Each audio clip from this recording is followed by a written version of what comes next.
this exhibit depicts the uniqueness of Black identity through various mediums. Sounds of Blackness was inspired by the Grammy-winning musical ensemble of the same name and is open for viewing until June.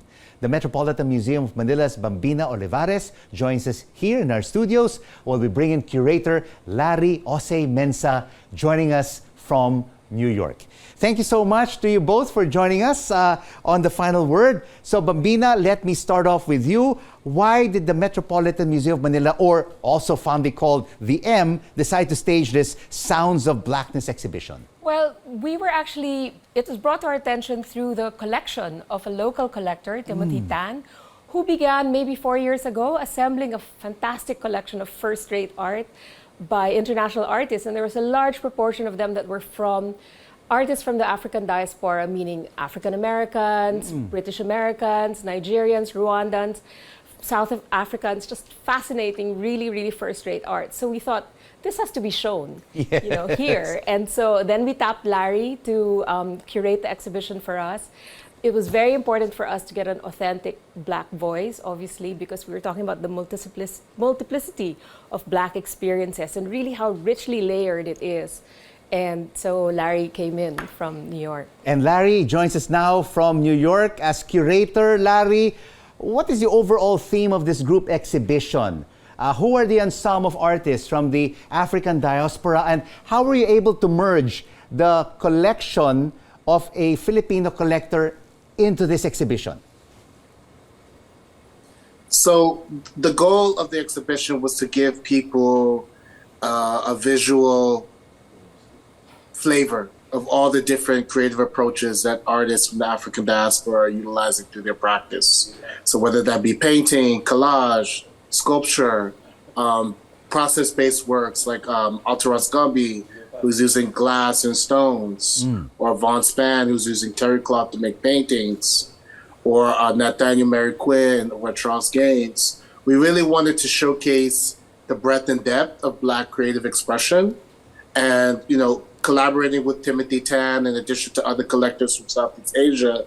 I, in conversation with Timothy and the team at the museum, we just felt it was important for the Philippines to have this world-class exhibition.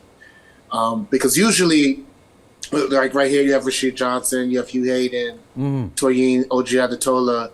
Usually people experience these exhibitions through social media, through IG, or they've been following the auction numbers. And so we were interested in what happens when you take away, kind of the financial component and really focus on the incredible creative production to create this really unique and rich experience. And it's been incredible to just, meet and talk with people who've experienced the exhibition. And it's been a fantastic experience. And also, it's historic. It's the first exhibition in Southeast Asia showcasing artists from the African diaspora, and hopefully the first of many. I hope so, because, Bambina, when we see African art, it's in auction houses, it's in museums, in major art capitals around the world. So this is now in Manila. What will Filipino collectors learn from these African artworks? I think, we tend to kind of live in a silo here. I mean, local Philippine art is amazing. It's varied. It's all these forms that we have so much talent here. But I think exposure also to other cultures and other points of view, other media also would be it's really important in enriching maybe the way an artist also approaches his work, and collectors broadening their horizons, so to speak. I mean, if we remember how Juan Luna and Hidalgo back in the day, in the 19th century, went to Spain and Rome to learn more, to improve their art, to get that exposure as well. Because Filipino collectors really just focus on Filipino artists, from the Amorsolos, the Manansalas, to the contemporary artists like Ben Cab, and Jose Santos, Ventura. So with this exhibition, should Filipino collectors open their vaults and start looking at African artists? Well, there are a few. Apart from Timothy Tan, there are a few other Filipino collectors whose works were represented in the exhibition. Of course, they'd rather, keep a low profile. But they're also drawn like collectors here, local collectors. It doesn't matter if it's Filipino art or African art or Southeast Asian art. Southeast Asian art. They're drawn to the best. You know, and of course it's subjective, right? I mean, people are attracted to different things, but I do notice that they look for the best work of the particular artist that they're interested in. And Larry, for you personally, taking a look at these body of works in the Sounds of Blackness exhibition, which work or works left and had made an imprint on you? That's like asking who's your favorite child. But Yeah. I think, again, Putting you in a spot. part of this part of the strategy of approaching it as an ensemble, and I think it's important to make the distinction that we're thinking about diaspora, so not just specifically Africa, but thinking about the Caribbean, African Americans, folks of the African descent in Europe and the continent, and really showcasing that it's not a monolith, right? So like here we have Spencer Lewis, Vaughn Spann, we have the work of Shabalala Self.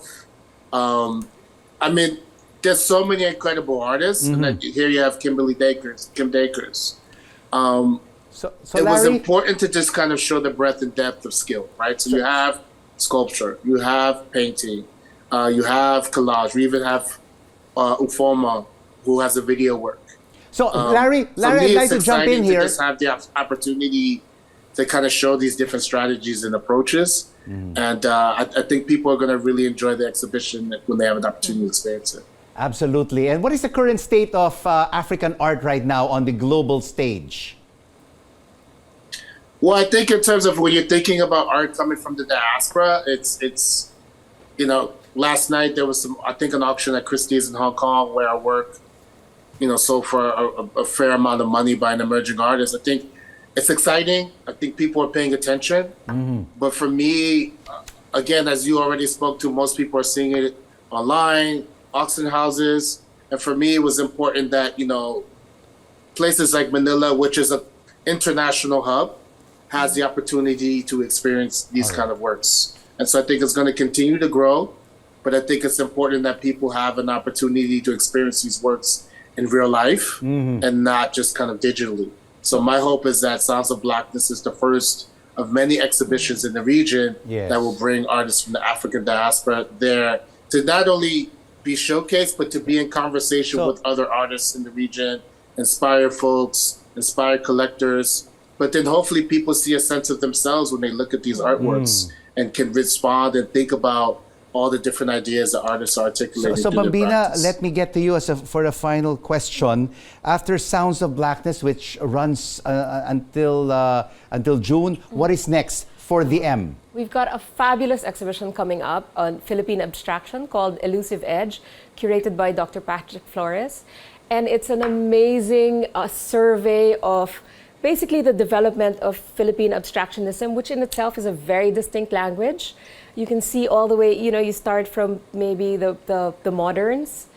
You have Manansala, H.R. Ocampo and all that, all the way through to Lee Aguinaldo, to the present, Maria Taniguchi and all that. It's fascinating. It's, again, also extremely high quality. But apart from Filipino artists, are you likely to explore again, apart from African diaspora art, maybe Southeast Asian art or American art or European art? Bring it here to Manila. Definitely.